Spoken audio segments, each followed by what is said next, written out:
नमस्कार आपण देखुछन्ते टेक विज्ञान। आज आम यह वीडियो माध्यम जानिबा सबुठारु शक्तिशाली वशीकरण प्रयोग विधि। देखंतु एही दुनिया रे एमिति अनेक वशीकरण प्रयोग विधि अछि, सेथि मध्यरु मो आपण मानको गोटे बृहत्तम वशीकरण प्रयोग विधि कहया पई जाउछि। जेउ वशीकरण प्रयोग विधि स्त्री पुरुष जे चाहिबो से करि पारिबो, किंतु जे चाहिबो से प्रयोग केमिति करिवो देखंतु जे जोगाड़ करि पारिबो, जे श्रद्धा विश्वास रखिबो से करि पारिबो। तो केवल मात्र आपण मन गोटे जिनिस जोगाड़ करबा को पड़िबो, सेटा मध्य मु कहिबी। देखंतु आपण स्क्रीन रे देखा जाउछि, आपण माने होय तो एही गछ को देखिले चिन्हि पारुथिबे, किंतु इहार नाम जानि नाहंती आउ इहा केमिति प्रयोग करा जाय से सब मध्य जानि नाहंती, किंतु आपण माने एही वीडियो देखिला परे सब किछि जानि जिवे। धरंतु आपण जहा को भी वशीकरण करिया पई चाहिबे ताहले आपण माने एहा को प्रयोग करिवे। तो चलंतु मु आपण कहि दउछि एहा केमिति प्रयोग करिवे, एही गछर नाम कोन।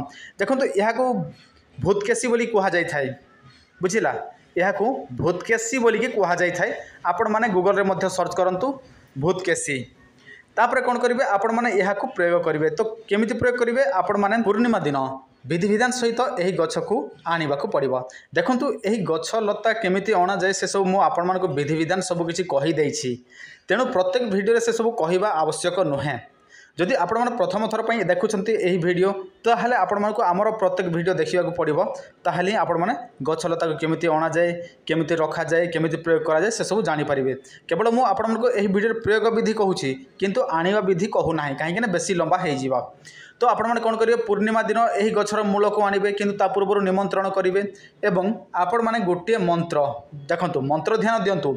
ओम नमः कामदेवाय ह्रीं क्लीं महय महय वसं कुरु कुरु स्वाहा।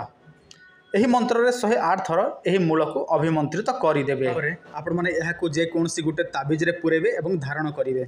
एही भाबे आपण माने कम से कम 21 दिन पर्यंत सही ताबिज को सिद्ध करबा को पड़िबो, सही व्यक्तिर नाम रूप धरिकी। माने प्रत्येक दिन कौन करेंगे, गोटे माला यही मंत्र जप करेंगे। ओम नमः कामदेवाय ह्रीं क्लीं महय महय वसं कुरु कुरु स्वाहा। यही मंत्र रे आपण माने अभिमंत्रित करेंगे। तापर जेते बेले 21 दिन पूर्ण हो जिवो, आपण माने धारण करेंगे।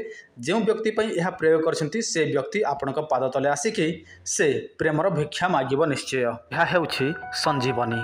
जदि कौनसी व्यक्ति प्रतिदिन गोटे चामच क्षीर सहित व्यवहार करती से केबे मध्य बुढ़ा हेबे नाही।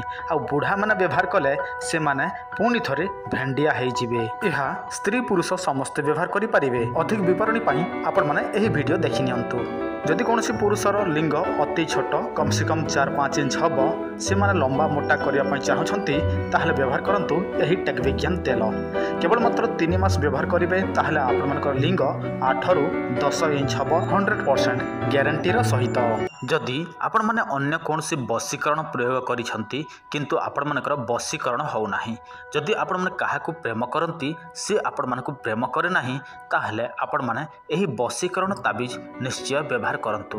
देखंतु आपण जहाकू वशीकरण करिवे से व्यक्तिर नाम केवल आमको देबे एवं आपणकर नाम देबे, ता सहित एड्रेस देले आमे आपण मानकू यह बाय पोस्ट माध्यम रे पठाई देबु। 7-8 दिन मध्यरे यह पाई जिवे एवं आपणकर नाम अनुसार यह कार्य करिथाए 7 दिन 11 दिन 21 दिन मध्यरे। आ यह आपण मानकू 100% ग्यारंटी माध्यम रे दिया जाय थाए, तेणु चिंता करिवार कोनोसी आवश्यक नाही। यह पूर्व अनेक लोक एही ताबिज नै सारिछंती। जदि आपण मानकू विश्वास लागु नाही, आपण माने हमर चैनल देखि नियंतु।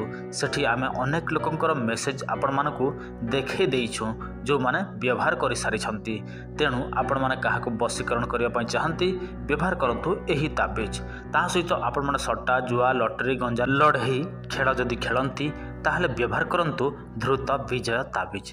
देखंतु आपण मानकू किछि करिवार नाही, आमे आपण मानकू सब किछि प्रस्तुत करिकि पठाई देब।